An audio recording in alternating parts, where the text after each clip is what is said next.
Why you stupid ass popping willies? Welcome back to Comedy Commentary. Make sure to like, watch us to the end, all that shit. Okay, so another Chris D'Elia video. Now, why am I making this video? Well, I needed a video idea to make. Who was an easy target to hit? It's Chris. And I completely fucking have a mental block of any other ideas to make. So comment below what the hell you want to see on this channel. We hit a significant amount of subs. You still can't see that, and I'm going to leave it like that until I get even more subs. But why am I making this video?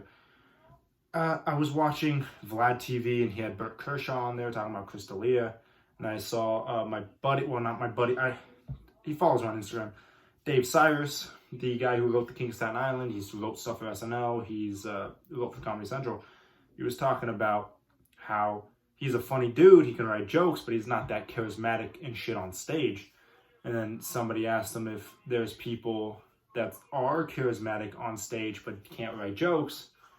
And the people in the chat or whatever, and they're talking about Chris D'Elia. And then Dave was like, "Where's Chris D'Elia now? Where is he now?" That's a fucking good point, because let me tell you, the reason Chris D'Elia got pretty much canceled wasn't really because, well, I mean, it was a big part to do with the talking to the underage girls and shit. But the reason was, when you have a comedian who isn't really known for having fucking jokes and shit, like having punchlines and comedic ability that's fucking genius, that's smart comedy, you just have this kind of charismatic character. You take the charisma out of the charismatic character, what are you left with? Just a fucking ugly beard fuck.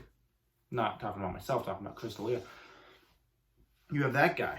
And now you bring the whole underage girls things on top of that. Every time you go on stage, or you look at this fucker on stage, you're like, this guy might talk to my daughter, might talk to my sister. This guy's fucking weird. He'll fuck anything. Jerked off in a car next to a girl. All that shit. I've made fucking countless videos on this asshole in the past. I mean, I personally never liked him. And then everyone gave me so much heat that I didn't like him, saying that he's good and shit. And I could have never saw it. And it was so refreshing to hear Dave Cyrus, who's an actual joke writer for TV. And he's saying that there's comedians who just have charisma, but don't really have any comedic ability when it comes to writing jokes and shit. So it was refreshing to hear that, like, I'm not the only one. And it just goes to show how fucking smart Comedy Commentary is. So make sure you guys hit that fucking sub button, because I'm smart as fuck, apparently. Everybody was on Chris D'Elia's side before all this. Then the text came out, and Bert Kershaw made a good point. He was like, all my wife had to do to tell me about this is like, how would you feel that a 37-year-old man was talking to your daughter? And you say, yep, fuck this guy. And it's true. Even if Chris D'Elia was innocent, he was still fucking chatting it up with 17-year-old girls. And he's old as fuck. And even if they were just turned 18, it's still, I mean, it's legal, but it's weird. And this has had nothing to do with the legal shit. Because Chris D'Elia never got sent to court. Ever. I don't think. Correct me if I'm wrong, comment below. He never went to court. All he did was just get his Twitter and shit blown up by a bunch of allegations and a bunch of people calling him a pedophile and shit. I don't think it actually went to the state. I could be wrong, though, so somebody let me know if I'm wrong. So when you have that happen to you, you're just kind of fucked. And it doesn't matter if he's innocent or not, because everyone thinks he did it. And even if there were messages, so that's true. So he did something, and that's enough to get him canceled, not really put him in jail. He's not going to go to jail or anything, because if he would, he'd be in jail right now, but he's not. But that's why he hasn't came out with anything. I don't think he will. Netflix dropped the show. He's been quiet.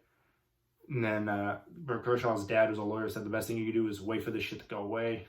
He's been waiting this entire quarantine. He's had a bunch of fucking incidents happen since then, and still hasn't really gone away. Because if it did, he'd be posting.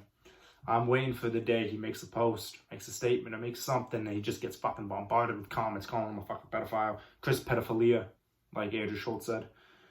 It's gonna be good. I mean, I would never wish that downfall on anyone, but I mean, one less comedian in the world means I have a better chance of succeeding. So, with that said, make sure you guys hit the sub box, here, sub box, that's fucking weird. Hit the subscribe button here, and hit the sub on my main channel, because newer content is coming very soon, and that's going to be exciting. So make sure you stick around. I'll see you guys in the next upload. Thank you, and goodbye. I'm about to throw this nigga over the ledge. Bruce Willis in 6 Sense, he don't know that he dead. Could let him find out for himself, or I could show him instead. And I see your scared tactics. You was weird trapping. You was home sleeping on your homie air mattress. Every artist that's in the game know you an actual lame. You was a bum asking for change, and that's factual lame. I heard you bought a new hairline, cause it wouldn't grow no more. For them roll, you was getting